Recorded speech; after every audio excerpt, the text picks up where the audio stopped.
আপনার গত 8/1/2026 থেকে 26/1/2026 পর্যন্ত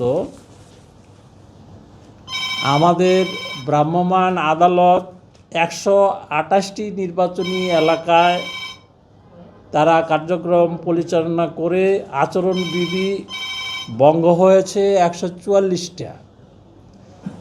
এর প্রেক্ষিতে তারা বিভিন্ন মেয়াদে যে জরিমানা করেছেন সেটি হয়েছে 9,05,500 টাকা। মামলার সংখ্যা হয়েছে 94টা। এটি হচ্ছে আপনার 8/1/2026 থেকে 26/1/2026 পর্যন্ত। আর আপনারা বলতে পারেন, আর আপনাদের প্রশ্ন যে 300 আসনে মাত্র 128টি আসনে হয়েছে, মাত্র 144টি হয়েছে।